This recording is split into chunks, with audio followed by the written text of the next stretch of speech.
Contexte politique de Singapour.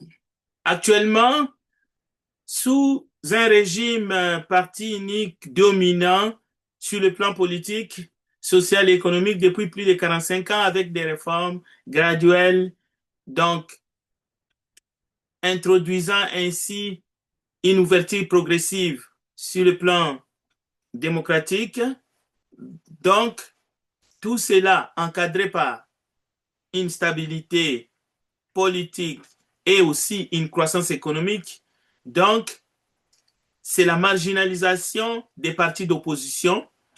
Donc, c'est ça le contexte politique à Singapour, qui est dominé par un parti, le PAP, le parti au pouvoir, qui est majoritaire, écrasante dans toutes les élections, grâce à un contrat social axé sur la sécurité et l'ordre social.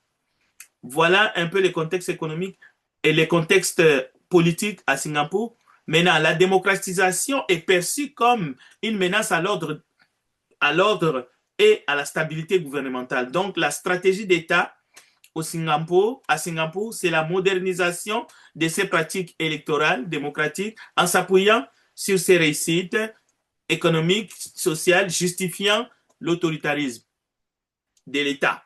Cela s'est traduit par des restrictions dans l'espace politique non accessibles à l'opposition, aux partis d'opposition, et même dans les débats publics ouverts, l'opposition est justement mise de côté. Les élections favorisent le parti unique, le parti au pouvoir, et jamais l'opposition, d'où la liberté de la presse est sous contrôle aussi.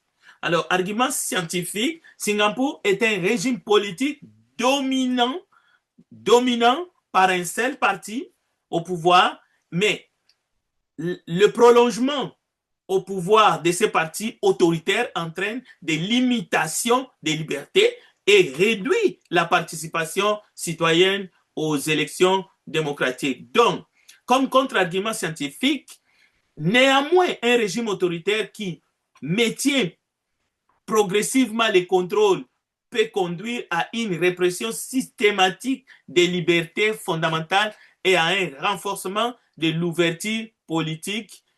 Les études comparatives sur les régimes hybrides, comme c'est le cas à Singapour, suggèrent que la domination prolongée d'un parti unique combinée à une faiblesse des oppositions, des partis d'opposition, peut conduire à une érosion des institutions démocratiques et à l'établissement d'une légitimité basée principalement sur la performance économique plutôt que sur une légitimité démocratique effective. Donc, mon opinion personnelle, Singapour constitue un cas particulier où la population ne critique pas ouvertement le gouvernement, l'autoritarisme du gouvernement, mais cela ne signifie pas que tout le monde, tous les citoyens sont satisfaits. Alors, l'idéal serait la transition vers la démocratisation, ce qui est souhaitable, mais aussi la stabilité économique ne justifie pas la privation des libertés et des droits civiques des citoyens. Ça, c'est mon opinion. Alors, mes sources, c'est Think, Politics and Governance in Singapour, que nous avons vu en classe, McGrath in Education Asia 2007. Mais j'ai aussi lu Hannah Arendt, Les origines du totalitarisme, Quattro, 2002, 1973-1968, et j'ai aussi comme source Rémi Lefebvre, 2017, les 4 invariants. Donc, j'ai poussé aussi là-dedans. Je vous remercie parce que le temps m'est compté.